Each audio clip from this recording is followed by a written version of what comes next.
Electrician in Florida City tragically killed following an accident on the job yesterday afternoon.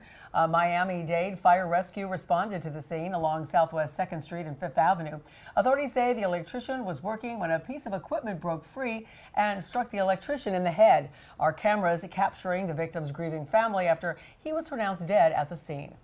4 people were injured after a car slammed into a tree in Miami. It happened last night at 16th Avenue and South Dixie Highway. A second car was also involved, and the passengers in that vehicle were not injured. All 4 people in the car were taken to Jackson Memorial Hospital for treatment. 2 of them taken straight to the trauma center. They range in age from 17 to 20, and all are expected to survive. All right, let's talk about our weather because we got another day of nice cooler temperatures. We don't usually get a bunch of days in a row like this. Yeah, it's been quite a stretch, Jordan, and would we still have more cooler days ahead? Yeah, and especially in the El Nino situation that we are in, typically if we finally get a cool down, it's gone within a day, maybe 2. We have a stretch of about 5 days in the 50s, which for South Florida standards in general is unheard of, but that's exactly what we got going on.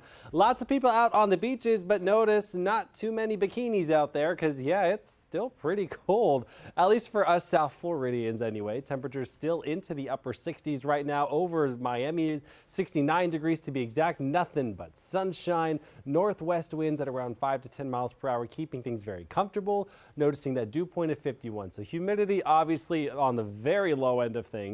And we're still in the 60s all over South Florida. It's just a gorgeous day. 67 in Fort Lauderdale and Kendall, 69 for Pembroke Pines, 68 in Hialeah and Homestead. We're also doing mid 60s into the Keys.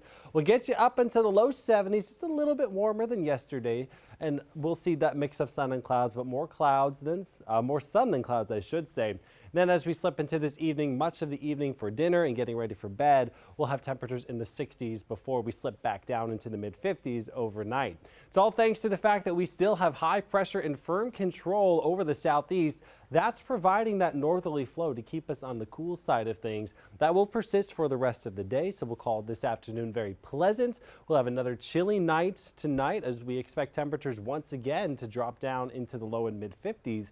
Now, by Wednesday evening, we're going to be tracking yet another cold front starting to make its presence known over the peninsula. It's going to cross overnight Wednesday and into early Thursday. And what that's going to do is it's going to bring another cool shot of air into South Florida and reinforce those 50s that we've already been seeing as high pressure once again fills in over the southeast. And you can really see it in the upper level pattern. Here's that trough that moved in that got us the initial cool down into the 50s over the weekend. Now we have the secondary trough that we're going to be watching dig down into the southeast. That's going to cross as we head towards late Wednesday. And that's going to drag in more of those really nice 50s that we love to see this time of year. Now, as we move into the second half of the weekend, things start to get a little bit dicey. We're expecting another trough to dig down, and that's going to bring another cold front. However, notice it's not connected to the rest of the jet stream far to the north, so it doesn't have a lot of cold air behind it.